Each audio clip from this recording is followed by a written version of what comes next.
तो hi friends, चलिए start करते हैं। और क्या स्टार्ट करने वाले हैं? अभी देखिए, हम स्टार्ट करेंगे संकल्प सीरीज का पार्ट नंबर 3। ये कौन सा पार्ट रहेगा आपका? Part number 3। ऑलरेडी आपका 2 पार्ट हो चुका है। चलिए, तो आपको पता ही होगा कि संकल्प सीरीज में हम क्या क्या करते हैं। संकल्प सीरीज में 5 एमसीक्यू करते हैं हर सब्जेक्ट से। 4 सब्जेक्ट हैं तो कुल मिला के 20 एमसीक्यू हो गए। ठीक है फ्रेंड्स, चलिए तो स्टार्ट करते हैं। उससे पहले आपका काम है सब्सक्राइब करना। सब्सक्राइब करते रहिए, ठीक है फ्रेंड्स। चलिए स्टार्ट करते हैं। तो देखिए, ईसीजी का पहला क्वेश्चन क्या पूछ रहा है आपसे। देखिए, जो इलेक्ट्रॉनिक कंपोनेंट डिवाइसेस का पहला क्वेश्चन आपसे पूछ रहा है, ये पूछ रहा है कि the device in which current flow due to motion of electron in semiconductor is called. ठीक है, तो उस डिवाइस को क्या कहेंगे जिसमें करंट फ्लो होता है मोशन ऑफ इलेक्ट्रॉन से, तो उसे कहते हैं इलेक्ट्रॉनिक डिवाइस। क्या कहेंगे? Electronic devices. क्या कहेंगे? Electronic devices. ठीक है, इलेक्ट्रॉनिक डिवाइसेस। चलिए आगे बढ़ते हैं। सेकंड क्वेश्चन क्या है? रेजिस्टेंस कैपेसिटी, सॉरी यहाँ पे रेजिस्टेंस लिखा है, यहाँ पे रजिस्टर होगा। ठीक है, रजिस्टर, कैपेसिटर, डायोड, ये टाइप ऑफ इलेक्ट्रॉनिक कंपोनेंट, ये सब किसके टाइप हैं? ये सब इलेक्ट्रॉनिक कंपोनेंट के क्या है? प्रकार हैं। इलेक्ट्रॉनिक कंपोनेंट है, ठीक है, इलेक्ट्रॉनिक के पार्ट हैं। ठीक है, चलिए आगे बढ़ते हैं। तो इलेक्ट्रॉनिक कंपोनेंट आर ऑफ कितने प्रकार के होते हैं इलेक्ट्रॉनिक कंपोनेंट? तो आप जान लीजिए, इलेक्ट्रॉनिक कंपोनेंट 2 टाइप से होते हैं। एक होता है पैसिव कंपोनेंट, ठीक है, जिसमें एनर्जी कंज्यूम्ड होती है। और एक होता है एक्टिव कंपोनेंट, जिसमें एनर्जी कंज्यूम नहीं होती है। Passive, active. ठीक है, चलिए आगे बढ़ते हैं।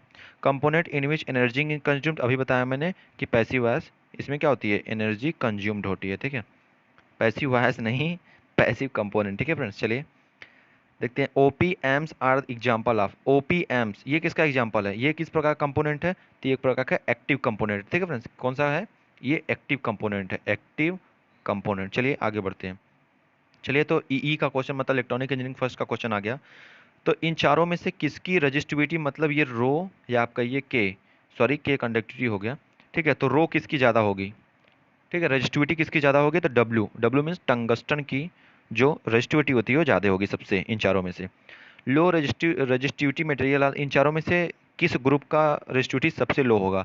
तो जिसकी कंडक्टिविटी सबसे हाई होगी उसकी रजिस्टिविटी सबसे लो होगी। तो आप देख रहे हैं गोल्ड, कापर, एल्युमिनियम की कंडक्टिविटी हाई होती है, इसलिए ये लो रजिस्टिविटी होगा इसका। चलिए आगे। कंडक्टर है, तो कंडक्टर के पास इन चारों में से क्या होता है? तो आप देखिए, हाई टेंसाइल स्ट्रेंथ, जिसके पास स्ट्रेंथ करने की क्षमता होती है। टेम्परेचर कोफिशिएंट अल्फा जो होता है इसका कम होता है। ठीक है, और मेलेबल क्वालिटी होती है, मतलब इसको पीट के थिन सीट में बदला जा सकता है। तो इसका आंसर हो जाएगा 4। आल आंसर हो जाएगा इसका, आल। चलिए, which are the following used for wiring in houses. तो हाउस में वायरिंग करने के लिए किसका यूज होता है? कापर का। जनरली कापर वायर का यूज होता है। चलिए, यूनिट ऑफ कंडक्टिविटी, तो आप ध्यान दीजिए कंडक्टिविटी क्या होती है? तो के होती है, कंडक्टिविटी जो होती है वो होती है 1 अपॉन रजिस्टिविटी। क्या होती है? कंडक्टिविटी होती है 1 अपॉन रजिस्टिविटी। और रजिस्टिविटी का क्या होता है? ओम पर मीटर। क्या होता है? ओम मीटर, सॉरी ओम मीटर। ठीक है, ओम मीटर होता है। तो कंडक्टिविटी क्या हो जाएगा? पर ओम पर मीटर। क्या हो जाएगा? पर ओम पर मीटर। ओम की पावर -m और m की पावर -1, मतलब पर ओम पर मीटर। ठीक है, चलिए देखिए, फिजिक्स का क्वेश्चन आ गया। तो for which of the following x, x क्या है अगर आपने पढ़ा होगा तो ये एक्सम को बोलते हैं मैग्नेटिक ससेप्टिबिलिटी। क्या बोलते हैं? मैग्नेटिक प्रॉपर्टी होती है एक मैग्नेट की, मैग्नेटिक ससेप्टिबिलिटी। ठीक है, मैग्नेटिक ससेप्टिबिलिटी। तो क्या बोल रहा है? For which of the following value of x is less than 1। X की, सॉरी यहाँ पे एक्सम की वैल्यू एक से कम किसके लिए होती है? इन चारों में से किसके लिए एक्सम की वैल्यू एक से कम होती है? तो पैरामैग्नेटिक के लिए एक्सम की वैल्यू एक से कम होती है। ठीक है, चलिए। Temperature above which para ferromagnetic is paramagnetic, तो ऐसा टेम्परेचर जिसके ऊपर फेरोमैग्नेटिक मटेरियल पैरामैग्नेटिक बन जाए उसको बोलते हैं क्यूरिश टेम्परेचर। ठीक है, क्यूरिश टेम्परेचर। चलिए, तीसरा क्या है? Relative permeability of perfect diamagnetic material. तो जो भी परफेक्ट डायमैग्नेटिक मटेरियल होगा उसकी जो म्यू आर मतलब रिलेटिव परमेबिलिटी होगी वो जीरो होगी। ठीक है, जीरो। चलिए आगे। तो क्या है यहाँ पे? What type of method uses to determine charge density of conductor. तो आपको मैंने सब कुछ पढ़ा दिया है। मिसनर इफेक्ट क्या होता है, हॉल इफेक्ट क्या होता है, ठीक है, ये सब पढ़ा दिया है। तो आप देखे होंगे कि जो हॉल इफेक्ट होता है उसमें ये एप्लीकेशन था उसका कि डिटरमाइन कर सकता है किसको? चार्ज डेंसिटी को ये डिटरमाइन कर सकता है। चार्ज डेंसिटी को डिटरमाइन कर सकता है जिसको हम एन से डिनोट करते हैं। ठीक है, चलिए आगे बढ़ते हैं। तो पांचवा क्वेश्चन है energy of photon, incident photon कितना होता है? तो एनर्जी बराबर होती है फोटान की E2, जो ऊपर एनर्जी लेवल रहेगा उसमें से नीचे एनर्जी लेवल को माइनस कर देंगे तो एनर्जी ऑफ फोटान आ जाएगा। ठीक है, चलिए अब मैथ का क्वेश्चन स्टार्ट होगा। ठीक है, तो चलिए मैथ का क्वेश्चन स्टार्ट करते हैं करना। ठीक है फ्रेंड्स, चलिए तो देखिए पहला क्वेश्चन क्या है यहाँ पे। देखिए यहाँ पे पहला क्वेश्चन क्या दिया है? पहला क्वेश्चन है इंटीग्रेशन एक्स स्क्वायर और लिमिट दिया है, ठीक है। तो आप ध्यान दीजिएगा कि क्या दिया है, एक्स स्क्वायर का इंटीग्रेशन क्या हो जाएगा, तो एक्स क्यूब बाई 3 हो जाएगा। इसका लिमिट कहाँ से कहाँ तक लगा है, 2 से लेके 1 तक। पहले 2 रखिए फिर 1 रखिए, तो एक्स के पावर सॉरी एक्स की जगह 2 रखिए आप, एक्स की जगह 2 के पावर 3 रख दीजिए और अपान 3 रख दीजिए माइनस, अब एक्स की जगह 1 रखिए। तो लिमिट तो रखना आता होगा आपको, इतना हम मान रहे हैं, ठीक है।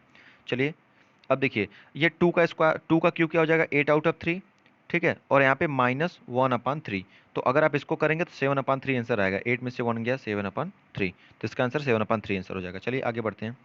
देखिए वही टाइप का क्वेश्चन है, बस थोड़ा सा चेंज हो गया है। देखिए एक्स स्क्वायर का करेंगे तो एक्स क्यूब बाई 3 आएगा इंटीग्रेशन, 3 का करेंगे तो 3x आएगा इंटीग्रेशन, ठीक है। लिमिट लगा दीजिए, तो लिमिट लगाएंगे 2 से 0 तक। तो अगर आप सॉल्व करेंगे इसको तो ध्यान दीजिए, अगर लिमिट पुट करेंगे तो एक्स जगह पहले 2 के क्यूब, फिर अपन 3, फिर प्लस 3 की जगह 3 लिखिए, एक्स जगह 2 रखिए, और इधर माइनस है तो पूरा 0 हो जाएगा, ठीक है। चलिए इसको सॉल्व करिए, तो 8/3 ये आ जाएगा, ठीक है। ये 6 आ जाएगा, ठीक है।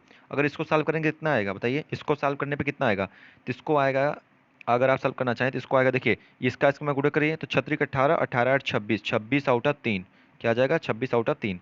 तो ये आपका सही हो जाएगा। चलिए आगे बढ़ते हैं।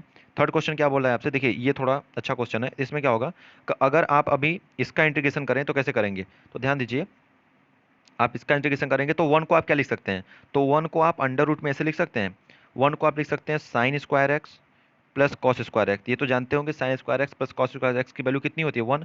अब माइनस यहाँ पे साइन 2x दिया है, साइन 2x को तोड़ दीजिए 2 साइन एक्स कॉस एक्स में, क्योंकि 2 साइन एक्स कॉस एक्स की वैल्यू साइन 2x होती है। अब देखिए ये किसका फॉर्मूला बन गया, ये रूट के अंदर आप देखेंगे तो ये बनेगा sine x minus cos x का ये फॉर्मूला बन गया। अगर आप ध्यान देंगे तो sine x minus cos x का फॉर्मूला बन गया। ध्यान से देखिए friends, sine x minus cos x का ये फॉर्मूला बन रहा है, ठीक है। चलिए आगे बढ़ते हैं।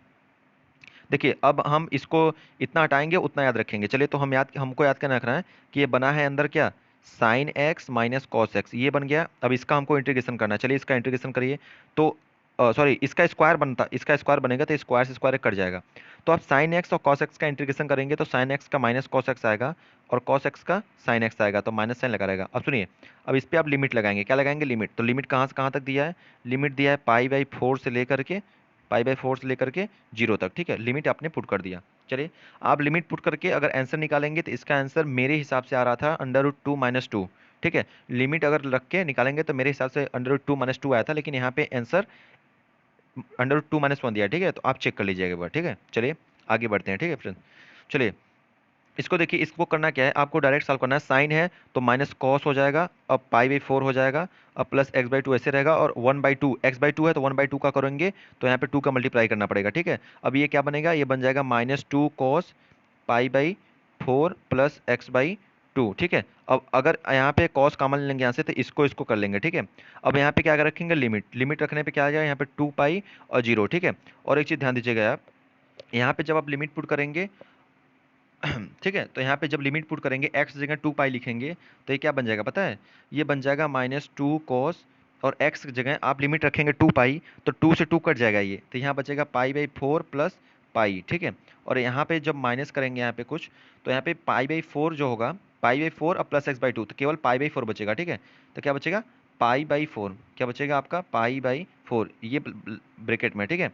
अब इसको आप सॉल्व करेंगे तो देखिए यहाँ पे पाई बचा है, यहाँ पे पाई प्लस पाई/4, तो 180 प्लस थीटा क्या होता है, कॉस थीटा। तो यहाँ पे अब कॉस पाई और माइनस पाई/4 लेके सॉल्व करेंगे तो आपका आंसर 2√2 आएगा, ठीक है। चलिए आगे बढ़ते हैं। देखिए पांचवा क्वेश्चन क्या है, पांचवा क्वेश्चन सबसे इजी क्वेश्चन है, ठीक है। तो ये क्या है, x⁻2 है तो ऊपर चला जाएगा तो x⁻−2 हो जाएगा, तो इसको आप इंटीग्रेट करेंगे तो क्या हो जाएगा, x⁻−1, और नीचे भी -1 हो जाएगा, ठीक है। और लिमिट लगा दीजिए 2 से 1। अगर आप लिमिट लगा के अगर रखेंगे तो बताइए x⁻−1 है उसको नीचे भेज दीजिए, तो ये इसको ऐसे लिख सकते हैं -1/x⁻2, इसको ऐसे आराम से लिख सकते हैं। चलिए यहाँ पे देखते हैं क्या होता है। तो -x पहले क्या रखेंगे, x जगह 2 रखेंगे, तो 2 रखेंगे x जगह, सॉरी यहाँ पे 1 था ना, पावर 1 था, तो x जगह 1 रखिए, फिर माइनस लगाइए, ठीक है, क्या लगाएंगे, माइनस, ठीक है। और फिर उसके बाद क्या करेंगे, अब उसके बाद 1, देखिए अब पहले ये सॉल्व किए तो -1/2 आ गया, क्योंकि x की पावर 2 रखना था, सॉरी 2 मतलब x जगह 2 रखना था, ठीक है। तो 1 आ गया, 2 आएगा। अब देखिए माइनस, अब क्या है, 1/x है, -1/x है, अब -1/x में 1 रखिए, तो क्या आएगा, -1/1।